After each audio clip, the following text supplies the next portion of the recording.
Mu gihugu cy'abaturanyi cya Uganda hateye indwara idasanzwe, ni indwara bita dingadinga.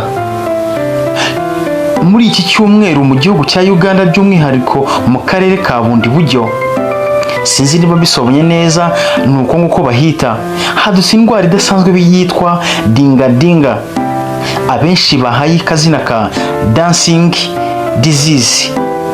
Ni indwara yatangiye gufata abatari bake mu gihugu cya Uganda mu mpera z'ukwezi kwa 11. Nta kwezi kurashira ariko imaze gufata abarenga 300. Yatangiye ifata utwana dutoya tukabyina, ubona tumeze nk'utubyina kubera yuko nta mbaraga twabaga dufite, kugenda byanze, kwicara byanze, mbese yabuze epfo na ruguru. Ni indwara imaze kugaragara cyane mu bigo by'amashuri, aho yavuye mu bana ijya mu bakobwa bakuru biga mu masegonderi cyane cyane. Byakomeje kugaragara hirya no hino ku mbuga nkoranyambaga, aho kuri ubu byateye ushobora kubona abakobwa babyina ndetse n'abasore babyina, ukagira ngo ni utuntu tw'utumaniyeri tw'udukoryo babikorera. Hakomeje kugaragara amashusho abakobwa bameze nk'abarimo kubyina, ubona batitira, ariko iyo ubitegereje ubona batitira, babuze amahoro, umubiri urimo umeze nk'urimo kubaruma cyane. Abenshi bagakomeza bavuga ngo ni agatwiko by'iki gihe bigezweho byo gushyira ku social media ku social media nka TikTok, Instagram na YouTube. Abanga bakavuga ngo ni udukoryo, ni utumaniyeri abakobwa barimo kwikorera, ariko byaje kugaragara ko ari indwara ndetse irimo kugenda ifata indi ntera hano mu gihugu cya Uganda, aricyo cy'abaturanyi cyacu mu Rwanda. Muri kano karere ka Bundi Buryo ni hafi neza y'igihugu cya Kongo.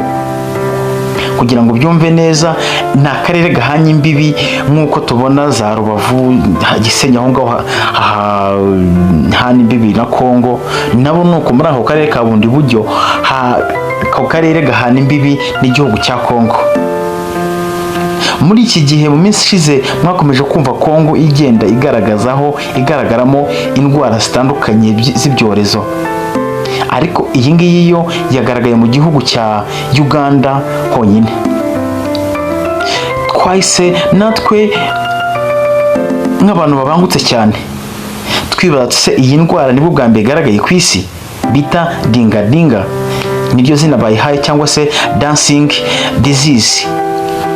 Twagushakiye amakuru arambuye kuri iyi ndwara. Ese yaje ryari? Ese ni ubwa mbere ije? Ese ifata gute? Ibimenyetso byayo ni ibihe? Ese ivugwaho iki? Ese abashakashatsi bayivugaho iki? Kugeza ubu mu gihugu cya Uganda, abashinzwe ubuzima baravuga ko nta byinshi baramenya kuri iyi ndwara y'amayobera. Gusa abashakashatsi bakomeje kwegeranya ibimenyetso byayo, barebe se n'iki gitera iyi ndwara, ese n'iki gitera ikimenyetso, iki gitera iki cyorezo, ese yakwirindwa gute, n'uburyo bwafasha abaturage kugira ngo badakomeza kuyandura, ndetse n'abayanduye bakomeze kwitabwaho. Gusa abavuzi bo mu gihugu cya Uganda bavuga ko badafite urukingo ndetse n'imiti y'iyi ndwara ya dingadinga cyangwa se dancing disease, ariko bavuga yuko barimo kubahereza byibuze ubuvuzi bw'ibanze. Barimo barabateramo byibuze imiti igabanya ubukana bita nka painkiller, ariko kugeza ubu bamwe hari abayitabye Imana, hari abacishe ni muri make, abandi bagenda boroherwa, abandi bikomeje kugorana ku buryo isaha n'isaha bashobora gupfa. Kugeza ubu imibare igaragazwa n'ikigo gishinzwe ubuzima cya Uganda kiragaragaza ko hamaze kwandura abantu bagera kuri 300. Barandura, uburyo bandura iyi ndwara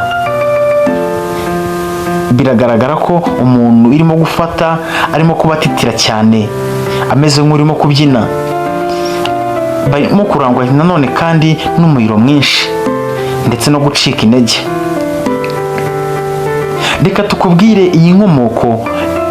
tukubwire inkomoko y'iyi ndwara ya dingadinga cyangwa se icyorezo cya dingadinga cyangwa se dancing disease. Ntabwo ari ubwa mbere kije ku isi, cyaje kera mu kinyejana gikomeye cyane, aho cyaje mu mwaka w'1518. ni kera cyane ugereranyije n'aho tugeze ubu ngubu. Iyi ndwara twakoze ubushakashatsi kuri dancing disease dusanga si ubwa mbere ije ku isi. Yigeze kuza mu gihugu cy'Ubufaransa aho umudamu umwe yigeze kuyandura, akaba ari ahantu bakababona arimo arabyina, kandi icyo gihe abantu baritwararikaga cyane, atari nk'ubu ngubu ushobora gusanga abantu ku mihanda barimo babyina ukabona ni ibintu bisekeje, ni ibintu byiza, ugacaho ukanikomereza. Icyo gihe babagaho bibombaritse cyane cyangwa se basigasiye umuco wa kera. Muramyumva neza cyane aho ngaho turi kumwe. Icyo gihe baramubonye abantu baratungurwa, barumirwa, ndetse baravuga ati mbega, baratangara, bajya hasi cyane, baroseka, barumirwa, bamwe bipfuka ku maso, abandi bipfuka ku munwa, babona umuntu arimo abyina mu muhanda. Abamwegereye babona si ukubyina bisanzwe, baramwegera baribaza ati se bimeze bite?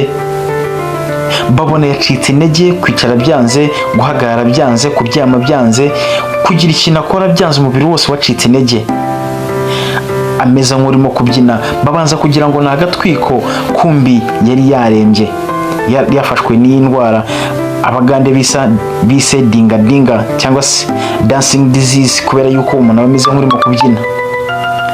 Hanyuma abamwegereye baje gusanga yarwaye koko, yacitse intege, nta mbaraga asigaranye. Baramwegera, ndetse icyo gihe urumva ubuvuzi bwa butaratera imbere cyane, bakeka ko ari amadayimoni, ntabwo bari gukeka ko ari uburwayi busanzwe, ari icyorezo, byari bitaraza muri iki gihe. Batangira kumusengera, baratokesha, bakora uko bashoboye kose, iyo ndwara isa nk'igabanutse. Niho abagande barimo guhera bavuga yuko gushobora kuba ari amadayimoni yateye mu gihugu cya Uganda.